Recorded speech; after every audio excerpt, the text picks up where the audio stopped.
நீங்கள் பார்த்துக் கொண்டிருப்பது உங்கள் விஜய். ஓகே, நீங்க நிறைய பேர் சொன்னது மொபைல் அப்படிங்கனால நான் ஃபர்ஸ்ட் மொபைலை பத்தி பேச நினைக்கிறேன். அது எவ்வளவு சந்தோஷத்தை தருது, எவ்வளவு யூஸ்ஃபுல்லா இருக்கு. இப்போ அந்த மந்த் ஸ்டார்டிங்கில் பார்த்தீங்கன்னா சேலரி கிரெடிட் ஆகும், அப்போ ஒரு மெசேஜ் வரும். ஸோ அது ஒரு சந்தோஷமா இருக்கும் அந்த டைம் மொபைல். ஸோ அது மொபைலில் வரும். மொபைலில் வரும். அது மாதிரி நிறைய அப்டேட்ஸ் இருக்கு. அப்போ 1ஆம் தேதி வச்சுட்டு 2ஆம் தேதி ஆஃப் பண்ணிட வேண்டியது. ஆஃப் பண்ண வேணாம், 2ஆம் தேதி வேற ஒன்று இருக்கு. மெசேஜ் அனுப்பி அப்போ தான் டாப் அப் பண்ணி பேசணும். கேர்ள் ஃப்ரெண்ட்ஸ் அந்த மாதிரி யார்ட்டையாவது பேசலாம். ஓகே. ஸோ பொண்ணுங்கள்ட்ட பேசும்போது ஒரு சந்தோஷமா இருக்கு. கேர்ள் ஃப்ரெண்ட்ஸ் அந்த மாதிரி. ஓகே, தொடர்பில் இருப்பதற்கு குறிப்பா கேர்ள்ஸ் என்னோட பொண்ணு வந்து ஆஃபீஸ் போன உடனே அம்மா நாங்கள் ரீச் ஆகிட்டு சேஃபாக ரீச் ஆகிட்டேன்னு கால் வரும்போது ரொம்ப சந்தோஷமா இருக்கும். ஓகே. அதே மாதிரி அங்கேருந்து கிளம்பும்போது நான் இங்கேருந்து கிளம்ப போகிறேம்மா, இந்த அப்போ நம்மளுக்கு தெரியும் இந்த ஒரு டைமுக்குள்ளே அவள் வீட்டுக்கு வந்துடுவா அப்படின்றதுனோட நம்மளுக்கு ஒரு ரொம்ப சந்தோஷமா இருக்கும் அந்த டைம். ஆக்சுவலி அது ரொம்ப நிறைய டென்ஷன் தருது. இப்போது அந்த அம்மா சொன்னாங்கல்ல, ஆக்சுவலி பொண்ணு காலேஜ்க்கு ரீச் ஆனதுக்கப்புறமா மெசேஜ் அனுப்ப ரொம்ப சந்தோஷமாக இருக்கும்னு. அந்த மெசேஜ் ஒரு அரை மணி நேரம் லேட் ஆச்சுன்னா அது அப்படியே ஆப்போசிட்டாக டென்ஷன் தரும். அது ரொம்ப பெரிய வலி ஆக்சுவலி. இல்லை அடுத்த நிமிஷம் நான் அவளுக்கு கால் பண்ணி கேட்பேன் இல்லையா, எனக்கு கையில் மொபைல் ஃபோன் இருந்தேன்னா. அப்போ செல்ஃபோனை டிஃபெண்ட் பண்ணி பாருங்க. அப்போ அவங்க எடுக்கலை, அப்போ இல்லை அப்போ அவளோட ஃப்ரெண்ட்ஸுக்கு கால் பண்ணும், அவள் வந்துட்டாளான்னு கேட்போம். அப்போ ப்ரெஷர் தான். மொபைல் எவ்வளவெல்லாம் சந்தோஷப்படுது. அது வந்து ஒரு விதமான போதையை தருது ஆக்சுவலாக. அந்த ஒரு ஆப்பிள் ப்ராடக்ட்டோ இல்லை ஒரு நோட், சாம்சங் நோட்டோ அந்த மாதிரி ஒரு ப்ராடக்ட்டை கையில் எடுக்கிறப்போ அது ஒரு என்ன சொல்கிறது, ஒரு புது அந்த ஒரு டெக்னாலஜி, அந்த ஒரு விதமான போதை. Like you feel like wow, அந்த வாவ் ஃபேக்டர். எஸ், சூப்பராக சொன்னீங்க, சூப்பராக சொன்னாருங்க. ஒரு வாவ் ஃபேக்டர், அதை கையில் எடுத்தோன்னு ஒரு ஃபீல் கிடைக்கும். எஸ், ஒரு கேஜெட் மொபைல் ஃபோன் எடுத்தாலே அதில் என்னென்ன ஃபீச்சர்ஸ் இருக்குது, அது நோண்டி நோண்டி பார்க்கறது, ஒவ்வொன்றும் தெரிஞ்சுக்கிறது, அது ஒரு ஜாலியாக த்ரில்லாக இருக்குல்ல. ஒவ்வொரு ஆப்ஸாக செக் பண்ணுறது, என்ன ஃபெசிலிட்டி இருக்குன்னு. எஸ், வேற என்ன சார்? அந்த காலத்தில் வந்து ஃபோன் ஒரு இடத்துல இருக்கும், நம்ம ஓடி ஓடி போய் ஃபோனை எடுக்கணும். இப்போ என்னன்னா ஃபோன் எடுத்து நம்ம பால்கனி போகலாம், மொட்டை மாடி போகலாம், துணி துவச்சிட்டே பண்ணலாம், சமையல் பண்ணிட்டே நம்ம ஃபோனை யூஸ் பண்ணலாம். சூப்பர். நெட்டை பார்த்துட்டே ஃபோன் யூஸ் பண்ணலாம். It's multi purpose. அதுவே ஒரு த்ரில் தான். அப்படி காதுல வச்சிட்டு துணி துவைக்க எல்லாரும் வெளியே போனால் மார்க்கெட்டில் கடையில் வாங்கிட்டே நம்ம ஃபோனில் பேசிகிட்டு இருக்கலாம். So it's very useful.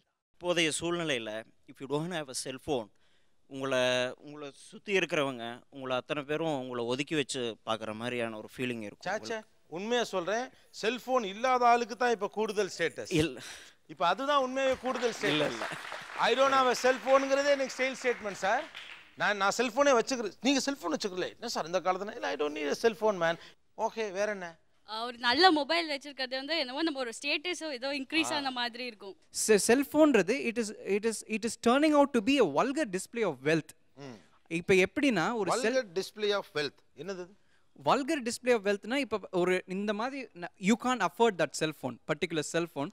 Suppose it costs around 30,000. ஆனால் இவங்கெல்லாம் they feel insecure. ஒரு லாட்குள்ளே போகும்போதோ இல்லை ஒரு காலேஜ்குள்ளே போகும்போதோ எனக்கு இந்த மாதிரி ஒரு செல்ஃபோன் இல்லை அப்படின் போது they feel insecure. ஒரு இன்ஃபீரியாரிட்டி காம்ப்ளெக்ஸ் அவங்களுக்குள்ளே டெவலப் டெவலப் ஆகுது. ஸோ அந்த அவங்களால அவங்க ஈஸியாக செயல்பட முடியல. ஏன்னா they seem to be an outlaw in the whole lot. Mobile உங்களை பீப்பிளோட கனெக்ட் பண்ணுதா இல்ல டிஸ்கனெக்ட் பண்ணுதா? ரெண்டு தரப்புல ஆன்சர் சொல்லலாம். பீப்பிளோட கனெக்ட் பண்ணுதா டிஸ்கனெக்ட் பண்ணுதா? Disconnecting people. ஏன்னா இப்போ இந்த காலத்துல இருக்கிறவங்கலாம் they feel more comfortable talking through text rather than face to face. We are losing all human touch. அந்த நம்ம வந்து டெக்ஸ்ட்லே ஐ ஃபீலிங் சேட் அந்த ஒரு டெக்ஸ்ட் அந்த ஒரு ஸ்லாட் ஸ்மைலி போட்டாலே it is conveying all my emotions through that 3 words. That is not what human characters is about. எல்லாமே நம்ம நேரில் பேசும்போது எல்லாத்தையுமே எக்ஸ்பிரஸ் பண்ண முடியாது. இப்போ டெக்ஸ்ட் இருக்குன்னா, இப்போ ஒரு பையன் செம்மையாக இருக்கான், நேரில் பார்க்கும்போது நான் அவங்ககிட்ட அப்படியே போய் நீ நல்லா இருக்கா அப்படிலாம் சொல்ல முடியாது. If I talk through text நான் வந்து இன்டைரக்டாக யூ லுக் ஸ்மார்ட் டுடே ஒரு நான் சோகமா இருக்கேன், பட் என் ஃப்ரெண்டை நான் வந்து so I don't want to torture her, நான் I don't want to tell her that I'm sad, I can manipulate the text. Text are manipulative, but emotions நீ வந்து நேரா பேசும்போது அவனுக்கு நீ வந்து உண்மையா, நான் வந்து ஒரு பையன் சூப்பரா இருப்பான், அவன் வந்து ஆக்சுவலி மொக்கையா இருக்கான், but he wants to feel happy, I can manipulate the text. If I tell him okay நீ கெத்தா இருக்க, அவன் நான் பேசுற விதத்திலே பார்த்து அவன் கண்டுபிடிச்சிருவான். So lot of manipulation can happen through text. But நீங்க பேசினா 5 நிமிஷத்துல முடிஞ்சிடும், பட் டெக்ஸ்ட் பண்ணும்போது பேசினா 5 நிமிஷத்துல முடிஞ்சிடும், பட் டெக்ஸ்ட் பண்ணும்போது ஒரு டச்லயே இருக்கும் பீப்புள் கூட. நீ என்ன பண்ற, சாப்பிட்டியா, இது ஒரு ஃபுல் டச்ல இருக்கும்போது it is like that people is with us always. They will be only with you via words. If text is not there, they will not be with us. 5 word சொல்வான், 5 word message பண்ணும்போது it cannot convey your emotions. இப்போ நான் வந்து டெக்ஸ்ட்டில் தான் convey பண்ணுறேன் அப்படின்றப்ப வந்து நிறைய பேருக்கு வந்துட்டு பேச வராது, ஒரு பர்சனாலிட்டி ஒரு இன்ட்யூஷன் இருக்கும், எப்படி எக்ஸ்பிரஸ் பண்ணுறதுன்னு தெரியாது. அந்த மாதிரி இருக்கிறப்ப வந்துட்டு ஒரு மெஜாரிட்டி, இப்போ இவங்க சொன்னாங்களே ஒரு அழகான பையன் என்னால் டேரெக்டாக பேச முடியாது, நான் கன்வே பண்ணுறேன், அவங்க சொல்றாங்க மேனிபுலேட்டிவ் மட்டும் ஃபோன் இல்ல இல்ல நான் எல்லா பொதுவெளியில இருந்தே நீங்க பேசுங்களேன்.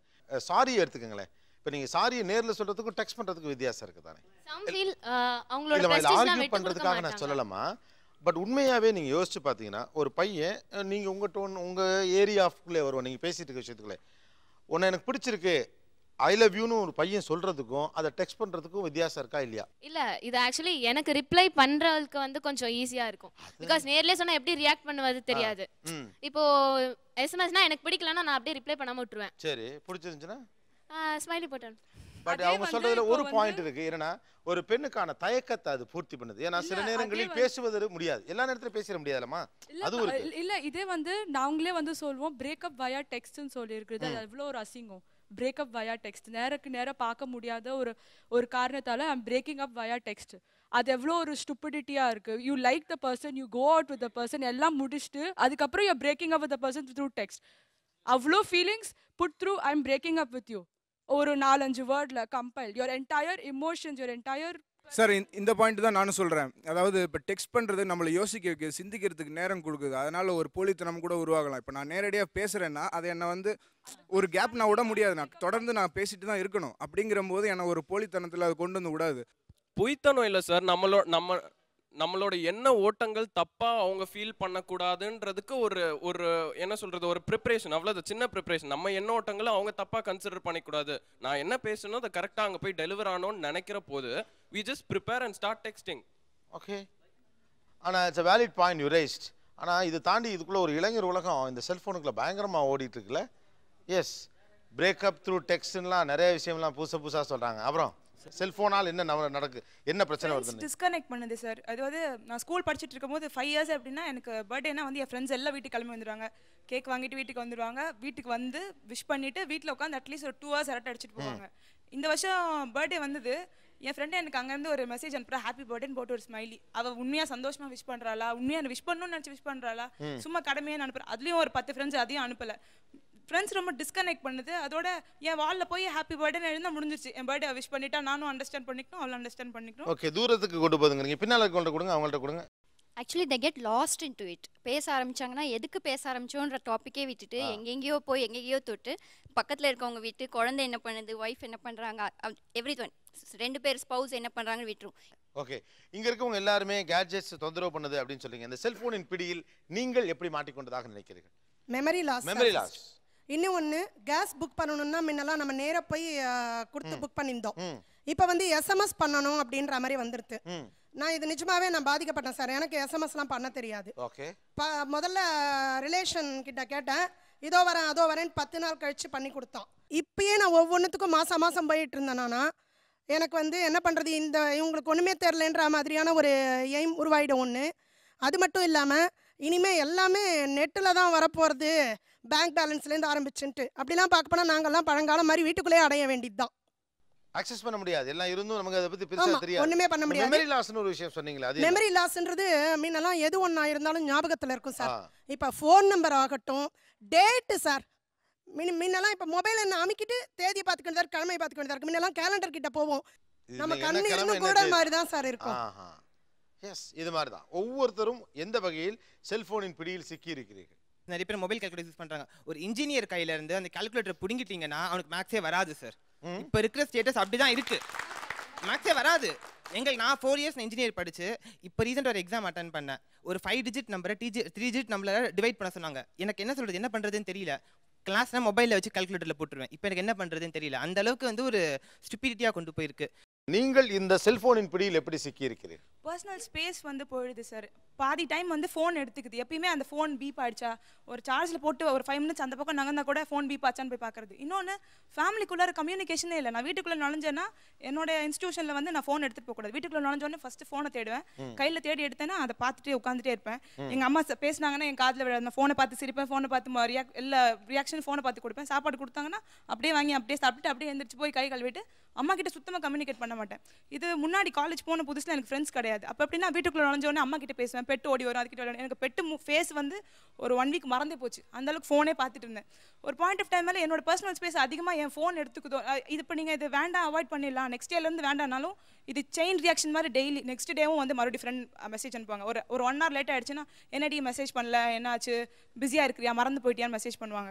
ஸோ அது செயின் ரியாக்ஷன் மாதிரி டெய்லி உங்களோட ஷெட்யூல் நீங்கள் இன்னைக்கு வேண்டாம், இன்னிலேருந்து நம்மளோட ஷெட்யூலுக்கு போகலாம், நம்ம பர்சனல் ஸ்பேஸ் போகலாம், ஃபேமிலிக்கு டைம் ஒதுக்கலாம்னா அந்த ஸ்பேஸ் ஃபுல்லாக அவங்க எடுத்துக்கிறாங்க, ஃபோன் எடுத்துக்குது. வேற எப்படி இதன் பிடியில் சிக்கி இருக்கிறீர்கள்? மொபைல் ரிங் ஆகிட்டே இருக்கும். எடுக்கும்போது வந்து எனக்கு என்ன பண்ணிட்டு இருக்கீங்க, பண்ணிட்டீங்களா இந்த பாட்டை கேட்டிங்கன்னா அப்போ கடுப்பாக இருக்கும் சார். அதுவா ரொம்ப கடுப்பாக இருக்கும். அடுப்புல பால் பொங்கினாலும் சரி, குக்கர் விசில் வந்தாலும் சரி, யாராவது செத்து கிடந்தாலும் சரி, முதல்ல இந்த கால் அட்டன் பண்ணணும். அப்போ வர ஆத்திரத்தில் அன்னைக்கு தான் முடிவு பண்ண கார் வீலுக்குள்ள இந்த மொபைலை வைக்கணும். அது அவங்களே ஃபோன் பண்ணி அவங்களே பேசுவாங்கல்ல. ஆக்சுவலாக எப்படி பிடியில் மாட்டிருக்கோம்னா, இப்போ செல்ஃபோன் மூலியமாக தேர் ஆக்சஸிங் சோஷியல் நெட்வொர்க்கிங் சைட்ஸ் அந்த மாதிரி வச்சுப்போம். சோஷியல் நெட்வொர்க்கிங் சைட்ஸ் வந்து இப்போ ஹேண்டியாக வந்து செல்ஃபோனுக்குள்ளேயே மாட்டிடுச்சு. இப்போ பார்த்தோன்னா ஒரு சோஷியல் நெட்வொர்க்கிங் சைட்ஸில் நம்மளுக்கு அடியில் ஒரு 500 பேரோ 1000 பேரோ we have an audience. So நம்மளை ஒரு பெடஸ்டலில் தூக்கி காட்டுது. So we are like a mini celebrity among them. So நான் என்ன பண்ணுறேன், இல்லை எல்லாரும் இவங்க என்ன பண்ணுறாங்கன்னா, they are repeatedly working on to satisfy these people. அதாவது எங்கே போனாலும் ஒரு ஃபோட்டோ எடுத்து ஃபேஸ்புக்கில் போடுறது. இப்போ இருக்கிற ஜென்ரேஷனோ இல்லை எல்லாரும் இந்த அங்கே உட்காந்துருக்கவங்களோட மெயின் எய்மே ஃபேஸ்புக்கில் எவ்வளோ லைக்ஸ் வாங்குறான்னு தான் இருக்கே தவிர they lose track of their priorities and what is important, what is right and what is wrong.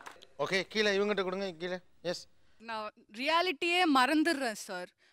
I'm living in a fantasy world. Okay, நான் இப்போ ரெக்கார்ட் ஒர்க் முடிக்கல, பேங்க் அக்கௌண்ட் ஓப்பன் பண்ணல, எந்த வேலையுமே இப்போ ரெகுலராக மற்ற பசங்க பண்ணுற வேலை என்னால் பண்ண முடியல. காரணம் நான் அந்த ஃபோன், அந்த ஃபேஸ்புக், அவர் சொன்னார், அந்த ஒரு different world, different set of friends, அந்த ஒரு வர்ச்சுவல் வேர்ல்ட்லேயே இருக்கிறேன். ரியாலிட்டி தெரிய மாட்டேங்குது. ஒரு விர்ச்சுவல் வேர்ல்டுக்குள்ளே இருக்கேன் அப்படிங்கிறாங்க. விர்ச்சுவல் வேர்ல்டுக்குள்ளே இருக்கிறது சில சமயம் அட்வான்டேஜஸாக இருக்கும். பிகாஸ் என்னோட ரியாலிட்டி சம்டைம்ஸ் டிப்ரெசிங்காக இருக்கும். வீட்டில் சண்டை இருக்கலாம், இல்லை ஃப்ரெண்ட்ஸ் கூட சண்டை, ரொம்ப மூட் அவுட்டாக இருப்பேன்.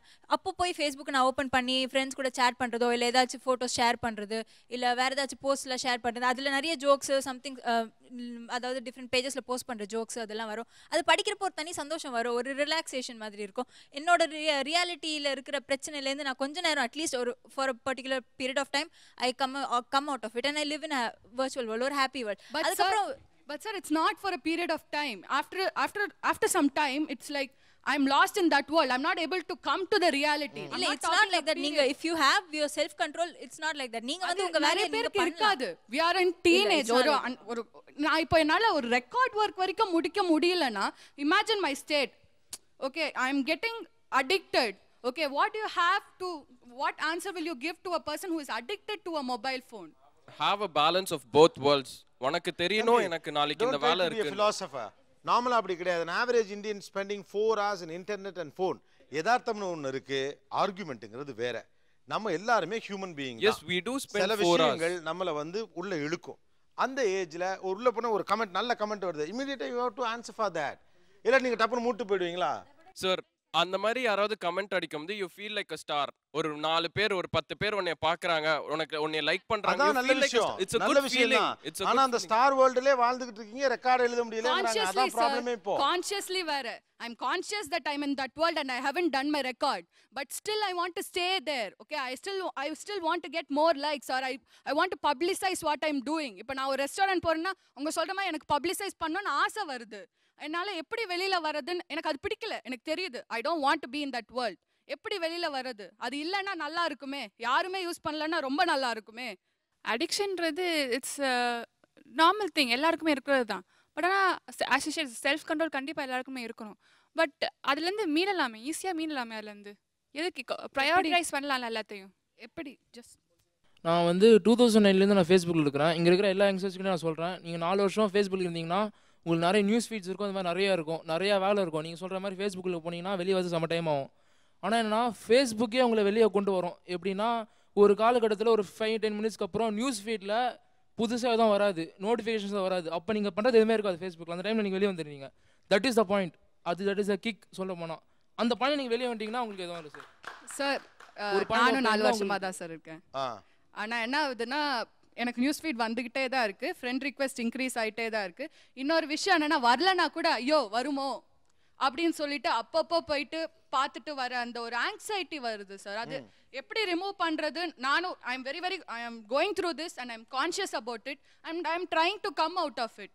Okay I am just asking for a solution sir. நீங்க அது வந்து one point of extreme type of addiction நான் சொல்லுவேன். ஏன்னா நான் அப்படி இருந்துருக்கிறேன். நான் ரொம்ப நேரம் ஃபேஸ்புக் யூஸ் பண்ணுவேன். ஏன்னா எனக்கு ஃபேஸ்புக் யூஸ் பண்ணுறதுக்கு நிறைய இது இருக்குது. ஐபேட் இருக்குது, கம்ப்யூட்டர் இருக்குது, மொபைல் ஃபோன் இருக்குது, எல்லாம் இருக்குது. எல்லாத்துலேயும் நான் போயிட்டு பார்த்துட்டு இருக்கும்போது ஒரு பாயிண்ட் ஆஃப் டைமில் வந்து தான் நான் நினச்சிப்பேன் அந்த பொண்ணு இருக்கிற மாதிரி என்னோட அடியே நாளைக்கு எனக்கு கிளாஸ் டெஸ்ட் இருக்குது, என்ன பண்ணுறதுன்னு தெரில, நான் அதை படிக்கணும். அப்போ பண்ணும்போது நீங்கள் பார்த்தா நோட்டிஃபிகேஷன் வரும். ஐயோ நோட்டிஃபிகேஷன் வந்துச்சுன்னு சொல்லி பார்த்தா கமெண்ட் இருக்கும். அந்த கமெண்ட் நான் ரிப்ளை பண்ணோம், லைக் பண்ணோம், இந்த மாதிரிலாம் பண்ணோம். அதெல்லாம் பண்ணி முடிச்சிட்டோன்னே ஒரு 5 minutes ஒரு கேப் இருக்கும். நியூஸ் ஃபீல்டில் தான் ரீலோட் பண்ணால் அதே தான் திருப்பி வரும் நியூஸ் ஃபீல்டில். இது இப்போ நோட்டிஃபிகேஷன் வராது. அந்த பாயிண்ட் நான் வந்து பாயிண்ட் வைஸ் பண்ணி இது பண்ணிப்பேன். அதுதான் one of the only ways இந்த அடிக்ஷன் வந்து ஓவர் கம் பண்ணுறதுக்கு. வேறு எதுவும் கிடையாது. You try it. ஓகே, இந்த பக்கம் ஒரு கேள்வி. உங்கள்கிட்ட எத்தனை பேர் 2 செல்ஃபோன் இருக்கு? எத்தனை பேர் அவர்கிட்ட பக்கத்தில் கொடுங்க. எதுக்கு 2 செல்ஃபோன்? ஒன்று வந்து அஃபிஷியல், ஒன்று பர்சனல். ஏன் ஒன்றா வச்சுக்கிறதுல அதில் என்ன சிக்கல்? ஒரே ஃபோனில் பர்சனல் அஃபிஷியல் வச்சுக்க முடியாதா? எனக்கு வந்து ப்ரைவசி வேணும், அவ்வளோதான், சிம்பிள். எனக்கு ப்ரைவேட் பர்சனல் மொபைல் பர்சனலாக இருக்கணும், ப்ரொஃபஷனல் லைஃப் ப்ரொஃபஷனல். ஸோ உங்களுக்குமே ஒரு ப்ரைவசி தேவைப்பட்டுச்சு. ப்ரைவசி தேவை. ஓகே, வேறு எதுக்கு 2 செல்ஃபோன்? நீங்கள் 2 செல்ஃபோன் அந்த பண்ணிட்டு கொடுங்க. ஒன்று வந்து அப்பா அம்மாக்காக வச்சிருக்கேன். சரி. இன்னொன்று என் ஃப்ரெண்ட்ஸுக்காக வச்சிருக்கேன். அது என்னது? அப்பா அம்மாவுக்கு வந்து போஸ்ட்பெய்ட் டேடி பே பண்ணுறாங்க. போஸ்ட்பெய்ட் வந்து டேடி பே பண்ணுறாங்க. சரி. அது அதனால பிரச்சனை வந்துச்சு வீட்டில், ரொம்ப பில் வருதுன்னு சொல்லிட்டு. ஸோ அதனால ப்ரீபெய்ட் வாங்கி அது நிறைய ஆஃபர்ஸ் இருக்குது. ஸோ அதனால என் ஃப்ரெண்ட்ஸ்க்காக வச்சிருக்கேன் நான் அந்த மொபைல். சார் நீங்கள் எதுக்கு 2 செல்ஃபோன் வச்சுருக்கீங்க? சார் 2 செல்ஃபோனும் வேறு சில சிக்னல் எடுக்காது சார். அந்த நேரத்தில் இன்னொரு செல்லை உபயோகப்படுத்துவோம். எது சிக்னல் கிடைக்குமோ அதை வச்சுக்க வேண்டியது. இன்னொன்று தூக்கி போட்டு இல்லை, தூக்கி போடல. ஏரியாவுக்கு வித்தியாசப்படுது. ட்ராவல் பண்ணிட்டே இருக்கு. ட்ராவல் பண்ணிருக்கும்போது எங்கேயாவது வித்தியாசப்படுது. அப்போ என்ன வந்து ஒரு நம்பரில் கிடைக்கலன்னா இன்னொரு நம்பரில் கனெக்ட் பண்ணுறது வசதியாக இருக்குது. அதே விட இன்னொரு விஷயம், ஒருத்தர் செல்ஃபோனில் பேசியிருப்போ அதை நம்ம அவங்க சொல்ல இன்ஃபர்மேஷனை நம்பர் அதை சில விஷயம் நோட் பண்ணுறதுக்கு இன்னொரு ஃபோன் இருக்குது, கையில் எடுத்து வசதியாக இருக்குது. ஐயோ, அந்த ஃபோன்லேயே கால் வந்துருச்சுன்னா என்ன பண்ணுவீங்க? இருக்குன்னா எந்த கால் ப்ரையாரிட்டின்னு பார்த்து அதுக்கு ஏற்ற மாதிரி டிசைட் பண்ணுவோம். ஓகே, பின்னாலே ஒன்று அஃபிஷியல், ஒன்று பர்சனல். இப்போ அது எனக்கு புரியல. அது அஃபிஷியல் பர்சனல். இப்போ பர்சனல் கால்ஸ் எல்லாம் வந்து ஏதாவது எமர்ஜென்சினா நம்ம எடுத்து தான் ஆகணும். அஃபிஷியல் கிட்ட அவங்க கிட்ட வீட்டிலேருந்து கால் வருதுன்னு சொல்ல முடியாது. அவங்க கிட்ட வந்து இப்போது டைரெக்டாக ஹாஷாக சொல்ல முடியாது. அவங்ககிட்ட சரி பிஸ்னஸுக்காக ஒரு சில டைம் பொய் மாதிரியாவது பேசி தான் ஆகணும். ஓகே, நீங்கள் எதுக்கு 2 ஃபோன் யூஸ் பண்ணுறீங்க? நான் வந்து 2 மொபைல் வச்சுருக்கேன். ஒன்று டேப், இன்னொரு நார்மல் மொபைல். டேப் மொபைல் நான் காலேஜுக்கு எடுத்துகிட்டு போக முடியாது, அதனால நான் நார்மல் மொபைல் எடுத்துகிட்டு போகிறேன் காலேஜுக்கு. சரி, அதுக்கு நார்மல் மொபைலே வச்சுக்க வேண்டியதுனே. இல்லை, இது வந்து என் ஃப்ரெண்ட் சர்க்கிள் எல்லாமே வச்சுருக்காங்க டேப், அதனால என் ஸ்டேட்டஸ்க்கு நான் வாங்கி வச்சிருந்தேன். அதனால ஓகே, ஸ்டேட்டஸ்க்காக தான் டேப். 2 ஃபோன் வச்சுருக்கதை நீங்கள் எப்படி பார்க்குறீங்க? சார் 2 ஃபோன் வச்சுருக்காங்க. அவங்க எல்லாம் பேசுறது கனெக்டிவிட்டின்னு சொல்கிறாங்க. கனெக்டிவிட்டி 24/7. நான் ஒரு ரியாலிட்டியை நம்ம பார்த்தோன்னா we have so many gadgets, fax machines, internet, TV எல்லாமே வச்சுக்கோ. But the reality is we are living in a world where human beings have never been less connected. இந்த மாதிரி லெஸ் கனெக்டடாக முன்னாடி யாருமே இருந்திருக்க முடியாது. we have lost touch with humanity. அதான் உண்மை.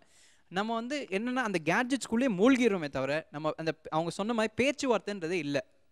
ஸோ வந்து நம்ம ப்ரியாரிட்டிஸ் மாறுறதுக்கு மூலாதார காரணமே இந்த கேட்ஜெட்ஸ்குள்ளே நம்ம டைம் தேவையில்லாமல் செலவு பண்ணுறது தான். அவங்க சொல்கிறாங்க செல்ஃப் கண்ட்ரோல், அதெல்லாம் ஈஸியாக வெளில வந்துட முடியாது. அது ஒரு அடிக்ஷன் மாதிரி, அது ஒரு போதை மாதிரி.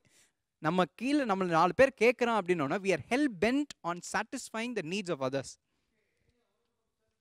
ஆமாம், நான் செல்ஃபோனில் விழுந்து தான்ப்பா கிடக்கிறேன், எனக்கே தெரியுது, இருந்தாலும் நான் ஹாப்பியாக இருக்கேன் அப்படிங்கிறவங்க எவ்வளோ பேர்?